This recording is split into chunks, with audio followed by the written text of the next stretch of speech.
பிரியமானவர்களே, ஆண்டவராகிய இயேசு கிறிஸ்துவின் நாமத்தினாலே உங்கள் யாவரையும் அன்போடு கூட நான் வாழ்த்துகிறேன். ஆண்டவர் கிருபையாய் நமக்கு கொடுத்த இந்த புதிய நாளுக்காக முதலாவது நாம் ஆண்டவருக்கு நன்றி சொல்லுவோம்.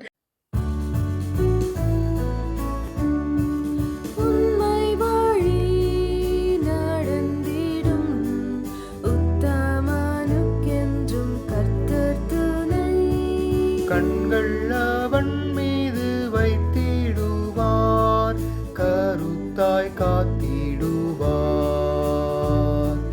கண்கள் அவன் மீது வைத்திடுவார், கருத்தாய் காத்திடுவார். கர்த்தரை நம்பியே ஜீவிப்போம், கவலை கஷ்டங்கள் தீர்ந்திடும். கைவிடா காத்திடும் பரமனின் கரங்களை நாம் பற்றிக் கொள்வோம். கைவிடா காத்திடும் பரமனின் கரங்களை நாம் பற்றிக் கொள்வோம். இந்த நாளுக்கென்று ஆண்டவர் கொடுக்கிற ஒரு வார்த்தை நீதிமொழிகளின் புஸ்தகம் 28ஆம் அதிகாரம் 20வது வசனம். நீதிமொழிகள் 28:20. உண்மையுள்ள மனுஷன் பரிபூர்ண ஆசீர்வாதங்களை பெறுவான். இந்த நாளிலே ஆண்டவருடைய வார்த்தை சொல்லுகிறது, ஒரு மனிதன் பரிபூர்ண ஆசீர்வாதங்களை பெற்றுக்கொள்ள வேண்டுமானால் அவனுடைய வாழ்க்கையிலே உண்மை இருக்க வேண்டும். உண்மையுள்ள மனுஷன்தான் பரிபூர்ண ஆசீர்வாதங்களை பெற்றுக்கொள்ள முடியும் என்று ஆண்டவருடைய வார்த்தை சொல்லுகிறது. நாம் ஆண்டவருக்கு உண்மையாக இருக்க வேண்டும். நம்முடைய சக மனிதர்களோடு உண்மையாக இருக்க வேண்டும். நாம் பணியாற்றுகிற இடங்களிலே உண்மையாக இருக்க வேண்டும். நம்முடைய குடும்பத்திலே, வீட்டிலே உண்மையாக இருக்க வேண்டும். எல்லா இடங்களிலும் நம்முடைய வாழ்க்கையிலே உண்மை இருக்கும் பொழுது நிச்சயமாகவே ஆண்டவருடைய பரிபூரண ஆசீர்வாதங்களை நாம் பெற்றுக்கொள்வோம். 2 தீமோத்தேயுவின் புஸ்தகம் 2ஆம் அதிகாரம் 13வது வசனம் இப்படியாய் சொல்லுகிறது, நாம் உண்மை இல்லாதவர்களாய் இருந்தாலும் அவர் உண்மையுள்ளவராய் இருக்கிறார். அவர் தம்மை தாமே மறுதலிக்க மாட்டார். நாம் உண்மை இல்லாதவர்களாய் அநேக நேரங்களிலே நாம் காணப்படுகிறோம். ஆனால் ஆண்டவர் நம்முடைய வாழ்க்கையிலே செய்வேன் என்று சொன்ன வாக்குத்தத்தங்கள் ஒவ்வொன்றையும் நிறைவேற்றிக் கொள்ளுவதிலே உண்மையாயிருக்கிறார். அவர் உண்மையாய் அதை நம்முடைய வாழ்க்கையிலே நிறைவேற்றுகிறார். உண்மையாய் அவர் நம்மை பாதுகாக்கிறார் ஒவ்வொரு நாளும். ஆகவே ஒவ்வொரு நிமிடமும் ஆண்டவர் உண்மையாய் நம்மை பாதுகாக்கிறார். நான் உன்னை விட்டு விலகுவதில்லை, உன்னை கைவிடுவதில்லை என்று சொன்ன ஆண்டவர் உண்மையாய் நம்மை விட்டு விலகாதபடி பாதுகாக்கிறார். ஆகவே அவர் தம்முடைய உண்மையிலே ஒருபோதும் மாறுகிற தேவன் அல்ல. அவர் மறுதலிக்கவே மாட்டார். நாம் தான் உண்மை இல்லாதவர்களாய் இருந்து அநேக ஆசீர்வாதங்களை இழந்து போய்விடுகிறோம். என்னாகம புஸ்தகம் 12ஆம் அதிகாரம் 7வது வசனம் இப்படியாய் சொல்லுகிறது, என் தாசனாகிய மோசேயோ அப்படிப்பட்டவன் அல்ல, என் வீட்டில் எங்கும் உண்மையுள்ளவன். சர்வ வல்லமையுள்ள தேவனே தன்னுடைய தாசனாகிய மோசேயை குறித்து சொல்லுகிறார், அவன் என் வீட்டில் எங்கும் உண்மையுள்ளவன். ஆண்டவர் அவருடைய வீட்டிலே, அவர் வாசமிடுகிற இடத்திலே நான் உண்மையாய் இருக்க வேண்டும் என்று விரும்புகிறார். எங்கே ஆண்டவர் வாசம் பண்ணுகிறார்? அவர் நமக்குள்ளே வாசம் பண்ணுகிற தேவனாயிருக்கிறார். துதிகளுக்குள்ளே வாசமாயிருக்கிற தேவனாயிருக்கிறார். அவர் சொல்லுகிறார், நான் அவர்களுக்குள்ளே உலாவி அவர்கள் தேவனாயிருப்பேன், அவர்கள் என் ஜனங்களாய் இருப்பார்கள் என்று சொல்லி. ஆகவே நாம் உண்மையாய் இருக்கும் பொழுது அவர் நம்மோடு நிரந்தரமாய் தங்கி தாபரிக்கிற தேவனாயிருக்கிறார். என் வீட்டில் எங்கும் அவன் உண்மையுள்ளவன் என்று ஆண்டவர் மோசேயை குறித்து சாட்சி சொல்லுகிறார்.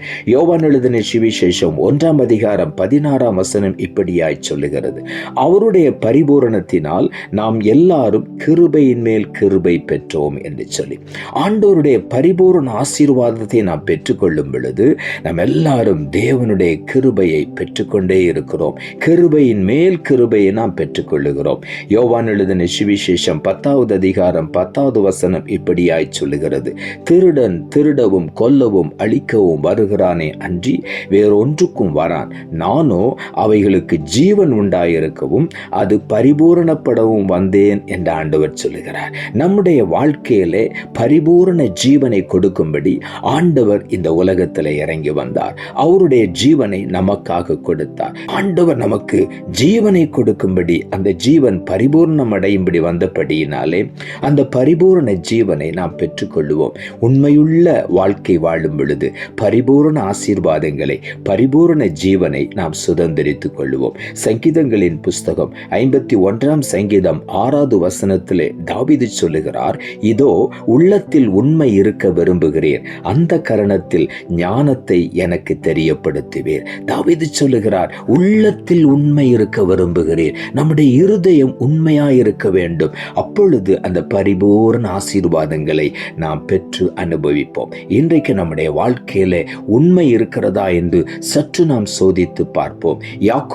யாப்போக்கு ஆற்றங்கரையில போராடி கொண்டிருக்கும் பொழுது, ஆண்டவருடைய ஆசீர்வாதத்திற்காய் அவன் இந்த இரவும் முழுவதும் போராடி கொண்டிருக்கும் பொழுது, ஆண்டவர் அவனிடத்திலே கேட்ட ஒரே ஒரு கேள்வி, அவருக்கு தெரியும் அவனுடைய பெயர் என்ன என்று சொல்லி, ஆனால் அவனுடைய வாயிலிருந்து உண்மை வர வேண்டும் என்பதற்காக ஆண்டவர் அவனிடத்திலே கேட்டார், உன் பெயர் என்ன என்று அவன் சொன்னான்.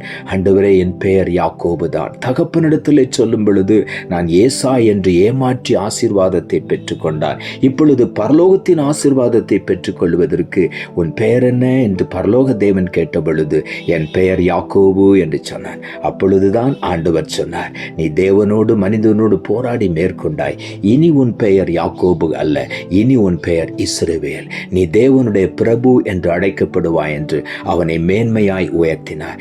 இந்த பரிபூர்ண ஆசீர்வாதத்தை இன்றைக்கு ஆண்டவர் நமக்கு தருவேன் என்று வாக்கு பண்ணுகிறார். அவர் நம்மிடத்தில் எதிர்பார்க்கிற ஒரே ஒரு காரியம், நம்முடைய வாழ்க்கையிலே, சிந்தையிலே, வார்த்தையிலே, நம்முடைய நடக்கையிலே ஒவ்வொரு நாளும் நாம் ஆண்டவருக்கு உண்மையாய் இருக்கும் பொழுது, மற்ற மனிதர்கள் முன்பதாக உண்மையாய் இருக்கும் பொழுது, நம்முடைய வீட்டிலே உண்மையாய் இருக்கும் பொழுது, ஆண்டவர் நிச்சயமாக இந்த பரிபூரண ஆசீர்வாதத்தை நாம் சுதந்திரிக்க உதவி செய்வார்.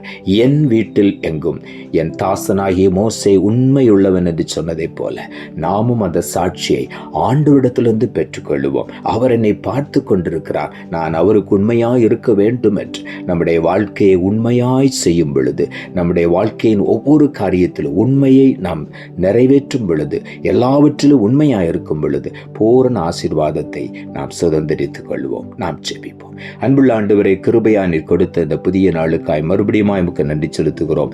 ஆண்டவர் கொடுத்த ஜீவனுள்ள வார்த்தைக்காக நன்றி. உண்மையுள்ள மனுஷன் பரிபூர்ண ஆசீர்வாதங்களை பெறுவான் என்ற வார்த்தையை கொடுத்தீர். வசனத்தை கேட்டுக்கொண்டிருக்கிற ஒவ்வொருடைய வாழ்க்கையிலும் உண்மைக்கு புறம்பான எல்லாவற்றையும் தூக்கி எறிந்துவிட்டு ஆண்டவருக்கு உண்மையாய் இருக்க ஒவ்வொருவருக்கு உதவி செய்யும். உண்மையாய் இருந்து பரிபூரண ஆசீர்வாதங்களை சுதந்திரித்துக் கொள்ள நீர் உதவி செய்யும். தாழ்த்துகிறோம். இரட்சகர் இயேசுவின் நாமத்தில் ஜெபிக்கிறோம் நல்ல பிதாவே, ஆமென்.